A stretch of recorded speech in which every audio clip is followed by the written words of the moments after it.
On est des chiens quand on est au chômage en fait, ou à la CAF, on est des cassos en fait. Voilà, ça c'est le truc que j'entends le plus. En général, si tu prétends aux aides sociales, t'es un cassos.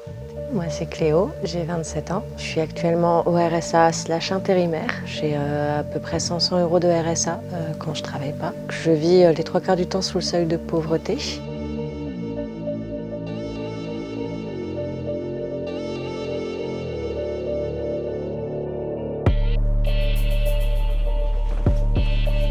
Bienvenue dans notre coloc qui est le Vortex.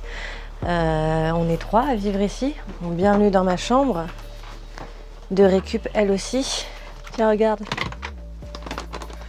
Voilà, je peux pas le changer. Il est un petit peu en train de mourir. Mais il tient bravement parce que c'est un ordi de pauvre, alors il nous soutient. J'ai fugué de chez mes parents à 17 ans. J'étais vraiment en rupture familiale, donc je me suis retrouvée en foyer d'urgence pour mineurs. Ça m'est arrivé de dormir dehors, mais c'était plus des nuits ponctuelles où je me retrouvais sans logement entre deux squats en fait. Quand le RSA est arrivé, moi je me suis sentie soudain en sécurité. C'était une fortune pour moi d'avoir 500 € par mois qui étaient assurés. Je me suis rendu compte qu'au final, 500 € c'est pas tant que ça part très vite.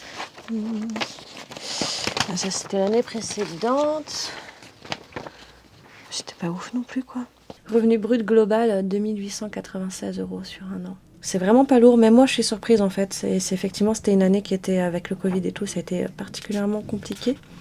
Donc j'ai eu encore moins de missions que d'habitude. Et du coup, le RSA, c'est pas compté sur les impôts. Donc évidemment, j'ai pas juste vécu avec 2000 €, presque 3000 sur 2 ans. J'ai eu le RSA qui m'a sauvé la pomme parce que tu imagines bien que 2-3 SMIC sur 12 mois, c'est quand même assez short.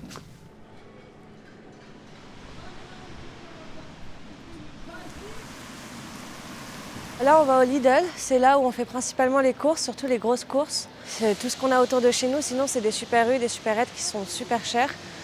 Et même les autres grands magasins, déjà c'est loin et c'est assez cher finalement. Moi je fais 50 à 70 € pour environ 2 semaines, mais on est 3 quoi. Donc avec des petits apports en plus, voilà, on va chercher un pack de bière à Super U, ça arrive.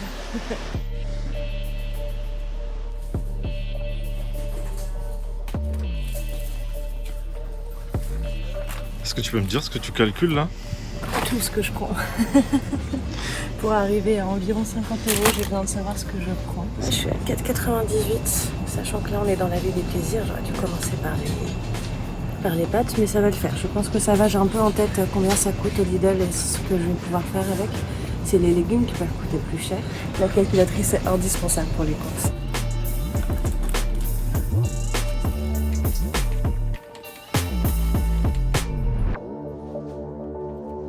Je m'en suis sortie pour 55,94 € avec 3 gros sacs de courses et des petits plaisirs. Pas beaucoup, mais quelques-uns. Quand on n'a vraiment plus rien, que c'est vraiment la galère et que même en sacrifiant tout le reste, on n'a plus assez pour manger. On a les colis alimentaires à Rennes, il y a 3 trucs qui font ça. Il y a aussi un truc qui récupère les fins de marché, qui les regroupe. J'y allais tout le temps, toutes les semaines, j'allais faire la fin du marché. Ça me permettait d'avoir des légumes, des fruits, c'était cool. Là, ça devient plus compliqué. Il y a moins de choix, il y a vraiment beaucoup de gens, il y a beaucoup d'attentes.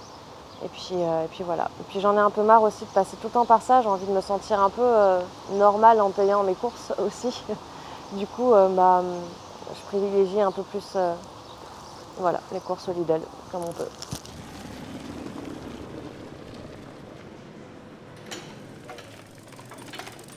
On est rue de la Soif. Là, c'est trop tôt, c'est pas encore animé. C'est la rue où t'as que des bars et quelques kebabs pour les gens qui sortent des bars. Et ça m'arrive, moi, des soirs où je suis vraiment moudouquée, là j'ai besoin de sortir, et j'appelle les copains et je leur dis, est-ce que toi tu peux me payer ma soirée ce soir? On rembourse, des fois on rembourse cash, mais en général c'est juste qu'on rembourse en repayant une soirée un autre jour. Franchement, un des trucs les plus terribles avec la précarité, c'est quand même qu'on a un sentiment de ne pas avoir de dignité en fait, et puis de devoir rester dans la déprime sans avoir de loisirs, sans avoir de sorties, on ne peut pas voyager.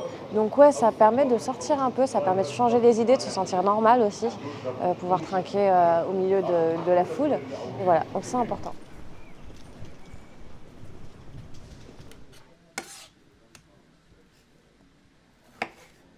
Moi, je suis intérimaire dans le bâtiment. Je peux avoir des missions qui vont durer qu'une semaine, je peux en avoir qui vont durer 2 mois. Donc mes revenus, ils sont vraiment en dents de scie. Quand je travaille 1 mois sur 3, mais que je fais un peu plus qu'un SMIC, un peu plus, hein, mais 50, 100 euros de plus qu'un SMIC, j'ai plus le droit au RSA pour tout le reste de mon trimestre. Donc je me retrouve, si j'ai pas d'autres missions pendant 2 mois, j'ai rien pendant 2 mois en fait. La précarité, c'est carrément ça en fait. On est tout le temps en danger, on est en danger d'être mis à la porte parce qu'on ne peut pas payer le loyer, on est en danger de ne pas avoir assez à manger, on est en danger de, si jamais, mais le moindre truc qui casse la machine à laver, le four ou un ordinateur, le téléphone, c'est un stress incroyable pour essayer de remplacer ça, on doit attendre. Et l'autre sentiment, c'est les ambitions, on n'en a pas, quoi, on n'en a plus, on n'en a quasiment pas.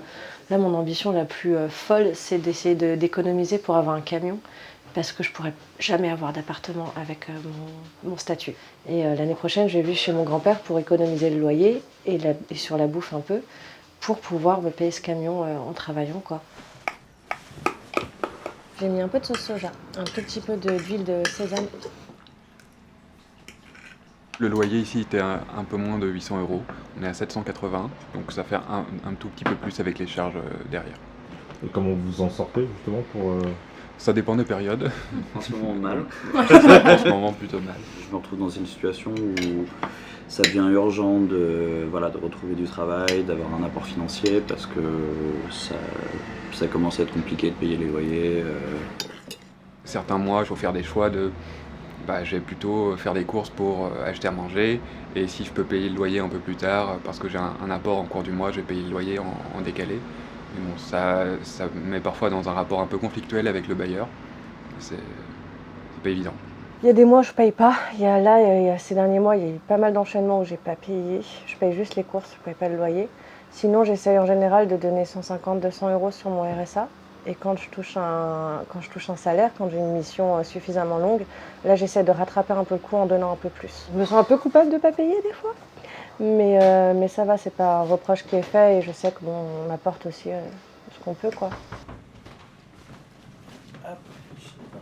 Qu'ils le veuillent ou non, on fait partie de la société en fait. De manière générale, sous le seuil de pauvreté, on sort pas, on se cache, on parle pas, on se tait et c'est notre faute. On n'a pas à se faire insulter, on n'a pas à se faire rabaisser, on n'a pas à s'entendre dire qu'on n'a pas le droit de demander le minimum vital et même un peu plus, à demander à faire autre chose que juste survivre.